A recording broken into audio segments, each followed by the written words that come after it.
Imagine this. A colossal empire with architecture so grand, it defies the laws of physics. An empire that once spread across the vast steppes of Eurasia, yet is now missing from every history book. Welcome to Tartaria, a kingdom erased from history. But erased by whom? And why? Let's dive into the hard evidence. The year is 1891. In the remote Siberian town of Tobolsk, Russian explorer Nikolai Yadrintsev discovers a stone structure unlike anything ever seen. It towers at 150 feet, its surface etched with symbols that radiate in daylight, shimmering with an indescribable metallic luster. These glyphs, when exposed to specific frequencies of sound, resonate and produce harmonic vibrations capable of levitating small objects. This isn't folklore, it's documented, observed by Yadrintsev himself, recorded in his expedition logs, which mysteriously vanished upon his return to Moscow. The Smithsonian Institution has actively concealed these findings. Their agents confiscated Yadrintsev's notes, claiming they were lost in transit. Yet a fragment survived, smuggled out by Yadrintsev's trusted guide, Alexei Popov. This fragment details a device found within the structure, an intricate mechanism of interlocking gears made from a metal that modern science cannot reproduce. When aligned under starlight, it generates a luminescent field, seemingly drawing energy from the cosmos itself. This is only the beginning. Travel to the Ural Mountains, 1903. An archaeological team led by Professor Ivan Shishkin uncovers a subterranean chamber. Inside, they find colossal stone tablets, each weighing over 30 tons, carved with maps of continents that match no known formations of our Earth. These maps, drawn with mathematical precision, depict a network of cities connected by lines that pulse like veins in the rock when exposed to moonlight. According to Shishkin's journals, these cities align perfectly with magnetic ley lines, suggesting a mastery of geophysical forces. But when Shishkin attempts to present his findings to the Imperial Academy of Sciences, he faces abrupt opposition. The Academy, overseen by the infamous Count Vorontsov, declares the artifacts a hoax and orders the site sealed. Shishkin, under threat, flees to Paris, where his voice is drowned out by ridicule and false accusations of fraud, orchestrated by Vorontsov's associates. Now, let's pivot to 1914 on the brink of the Great War. In the bustling port of Vladivostok, warehouses brim with crates marked with the emblem of a double-headed eagle, Tartaria's ancient symbol. Inside these crates are sculptures of unknown beasts, with scales that shimmer like mercury and eyes that seem to follow you. Witnesses testify to seeing these artifacts pulsate with an ethereal glow under torchlight, casting shadows that dance against the walls in rhythmic patterns. These crates are swiftly seized by Japanese forces during their Siberian intervention and transported to Tokyo, never to be seen again. The cover-up is vast, orchestrated by a cabal of academic institutions and opportunistic empires. The British Museum, under the guise of archaeological preservation, dispatches teams to Siberia, only to return with altered records and empty hands. The Royal Geographical Society publishes maps that omit any mention of Tartaria, while scholars who dare to speak its name are marginalized and discredited. Every piece of evidence points to an empire of unfathomable power, one that harnessed energies beyond our current understanding and constructed monuments that defy modern engineering. Yet the question remains, what threat did Tartaria pose? Why has its memory been erased so completely? Prepare yourself. We are only scratching the surface. The truth about Tartaria is stranger than fiction, and the deeper we dig, the more impossible it becomes to look away. Stay tuned as we uncover more of this lost empire's secrets and expose those who seek to bury the past. The tale of Tartaria grows darker as we delve deeper into its hidden history. Imagine vast underground cities so expansive and advanced, they make today's metropolises seem primitive. These are not mere myths. We have evidence, physical and undeniable, waiting to be unearthed. In 1917, amid the chaos of the Russian Revolution, a band of renegade archaeologists led by the enigmatic Dr. Sergei Orlov stumbled upon a hidden entrance in the Altai Mountains. Beyond a labyrinth of tunnels, they discovered what can only be described as an underground citadel. This subterranean marvel, extending for miles, is constructed of a luminescent stone that glows with an internal light. Its walls are adorned with murals depicting aerial vehicles soaring over landscapes that look both familiar and alien. These murals, painted with pigments that shift colors with the changing temperature, present scenes of Tartarian life, showcasing technologies that baffle even today's scientists. Orlov's sketches, smuggled out before his untimely disappearance, show individuals manipulating orbs that float mid-air, casting holographic images across the chamber. This citadel, according to Orlov, is a repository of Tartarian knowledge, sealed off by mechanisms that require a lost language to unlock. Yet, the historical gatekeepers didn't rest. The Russian provisional government, desperate to control Orlov's findings, dispatched agents to destroy all traces of the discovery. The tunnels were collapsed, and Orlov's team members were either exiled or silenced. Official records were altered, painting Orlov as a madman. But whispers of the citadel persist, passed down through generations of Siberian tribes who recount tales of the glowstone city. Let's turn our gaze now to the Aegean Sea, 1908.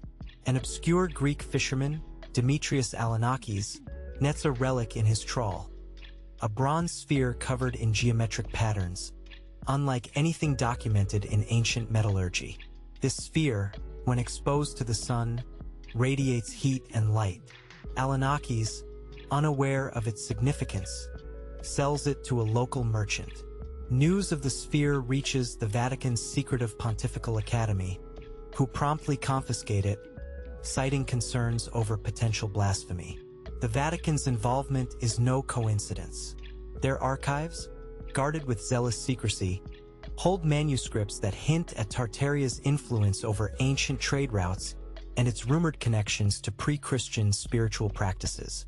These documents, penned by clandestine monks, speak of Tartaria as a beacon of enlightenment, a civilization that thrived in harmony with nature's energies, much to the chagrin of religious powers seeking to monopolize spiritual authority.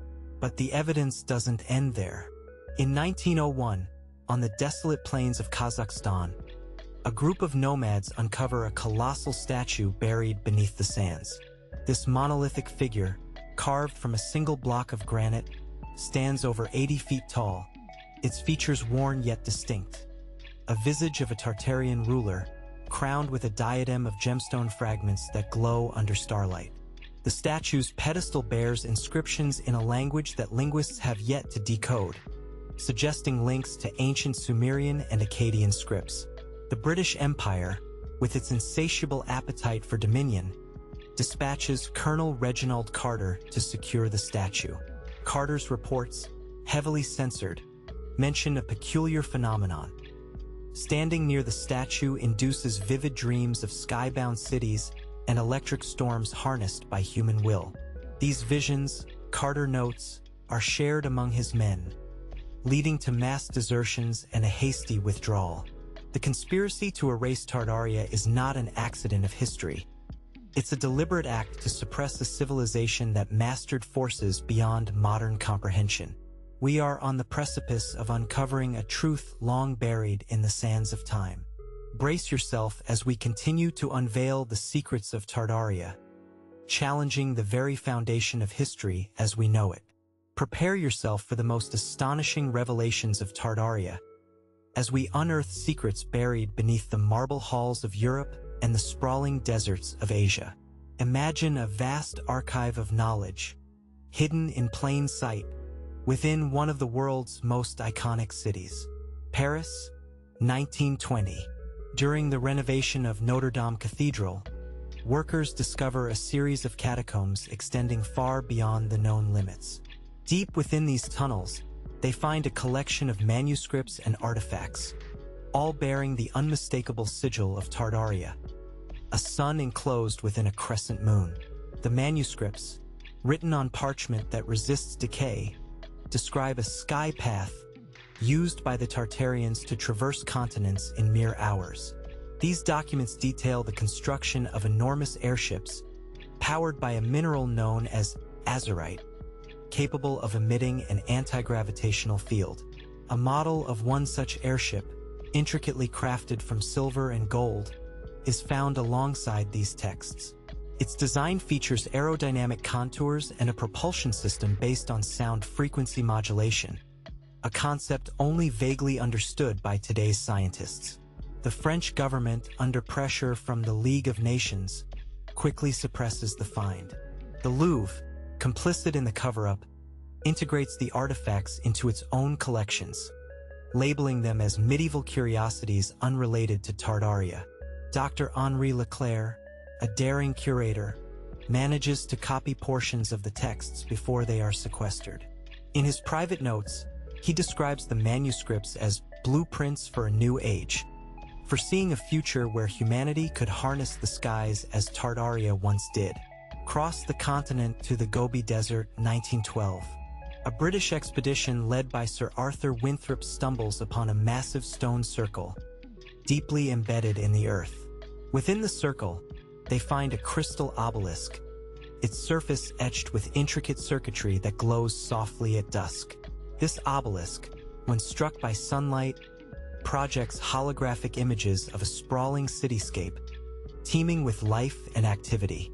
The images depict Tartarian engineers constructing monumental towers that channel celestial energies, their structures dwarfing anything from the ancient or modern world.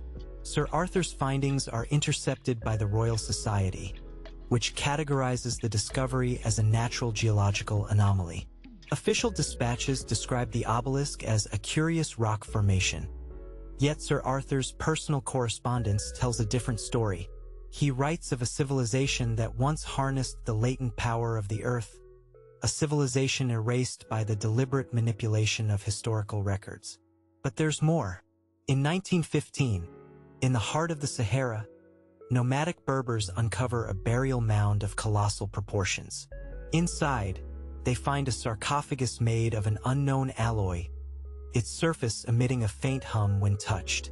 This sarcophagus contains the remains of what appears to be a Tartarian noble, clad in armor that defies present-day metallurgical science. The armor, composed of interlocking plates that shift and reconfigure with motion, suggests an advanced understanding of kinetic energy and material science.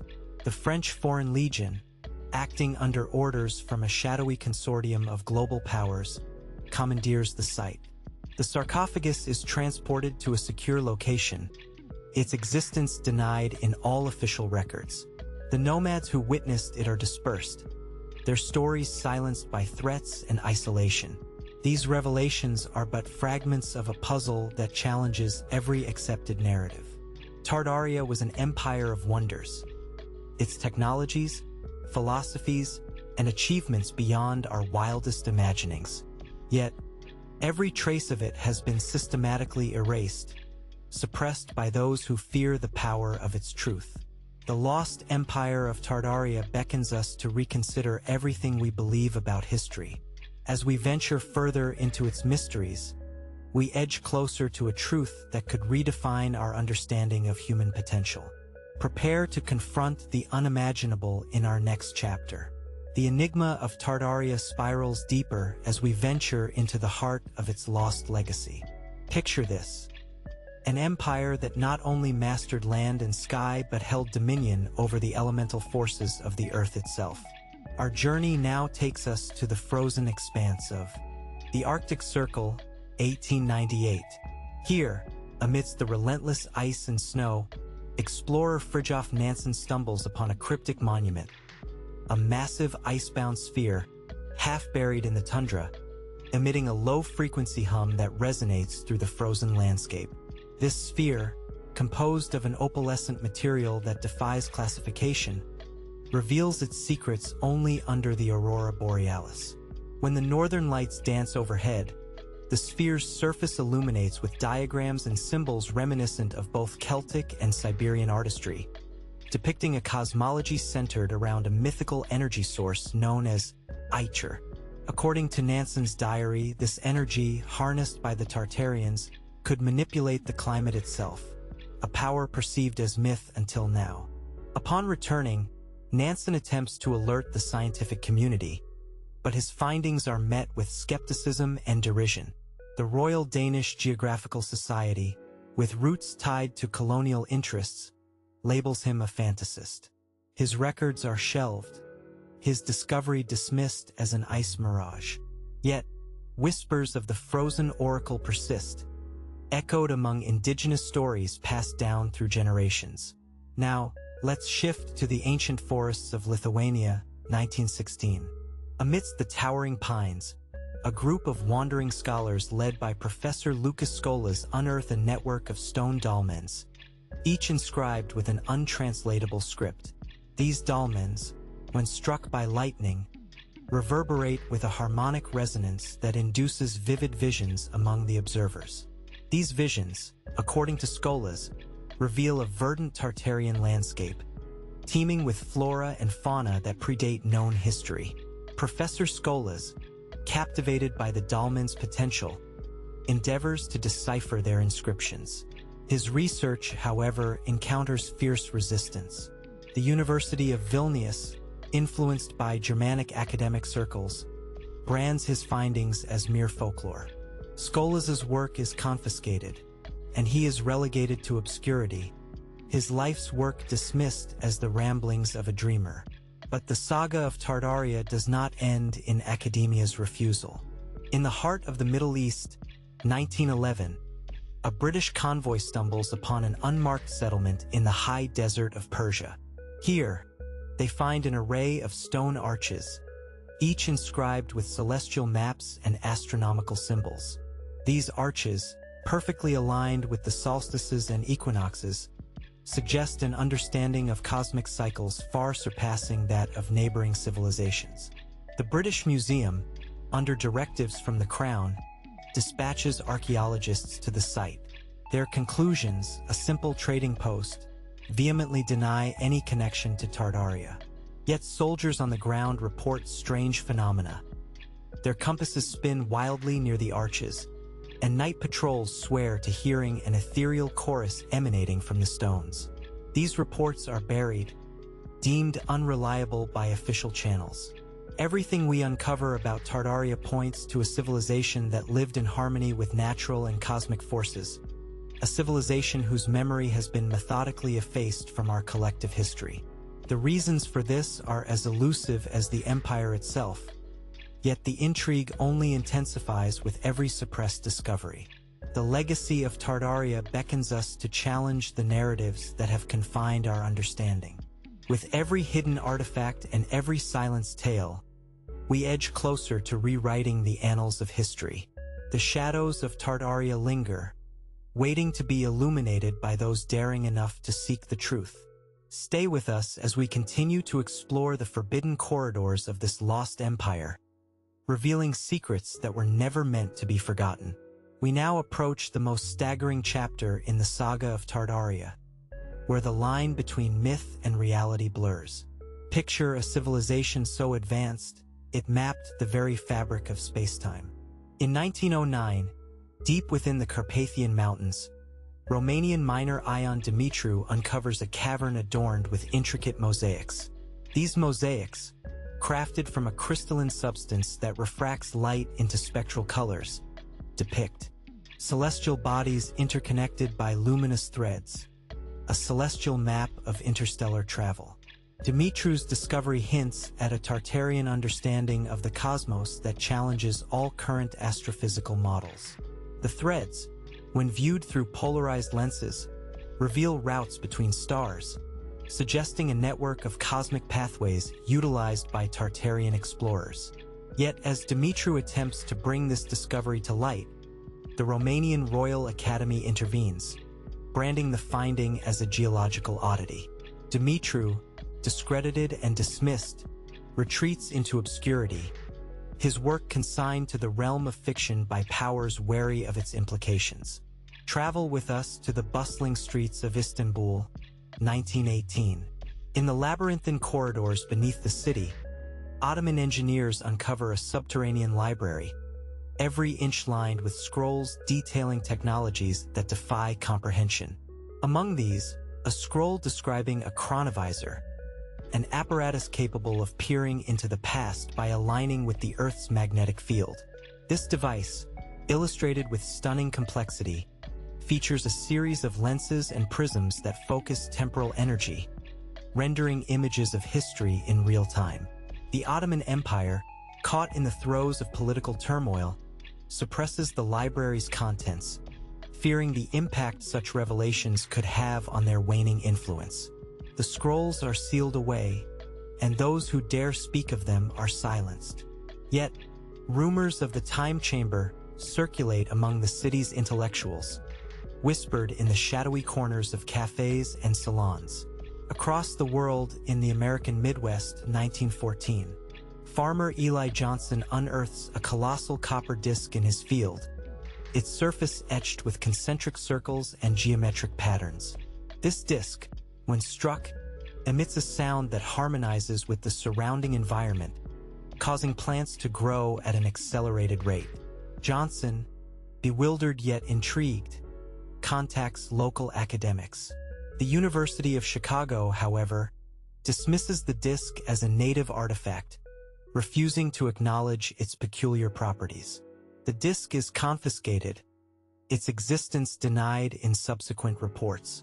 Yet Johnson's account, preserved in local folklore, speaks of a Tartarian relic capable of manipulating biological growth through sonic resonance, a technology that could revolutionize agriculture if understood. These discoveries, consistently buried or dismissed, reveal a civilization whose knowledge transcended the physical and ventured into the metaphysical. Tartaria's mastery of natural forces and cosmic energies presents a direct challenge to the established order, threatening to overturn centuries of scientific and historical dogma. But why was Tartaria erased? The answer lies in power, a power feared by empires and institutions alike. The Tartarian legacy, if recognized, could dismantle the very foundations upon which modern civilization is built. It is a legacy of unity with the cosmos, a harmony between humanity and the universe that those in power cannot allow to surface. The story of Tartaria compels us to question the narratives we have been taught. Its secrets, waiting to be unveiled, offer a glimpse into a world where the impossible was not only possible but realized. Join us as we continue to unravel the enigma of Tartaria, challenging the shadows that seek to keep its wonders hidden. The next chapter in our exploration promises revelations that will shake the understanding of history itself. Prepare to venture further into the unknown. We stand now on the precipice of Tartarian mystery, where every revelation demands we rethink our past and redefine our future. Picture the vast steppes of Mongolia, 1907, where a sandstorm uncovers a sprawling necropolis of unparalleled grandeur. Archaeologist Dr. Elena Petrovna, defying official channels, documents the city of the dead, where every tomb is a testament to Tartarian mastery. Each sarcophagus, carved from a single block of translucent alabaster, radiates an energy that quickens the heartbeat and sharpens the senses. Dr. Petrovna describes inscriptions within these tombs not as mere epitaphs, but as equations and formulas. They speak of manipulating quantum fields and bending light to create invisibility, concepts that modern physics only now begins to entertain. Her field notes, smuggled to colleagues in St. Petersburg, detail devices resembling gyroscopes found within the tombs.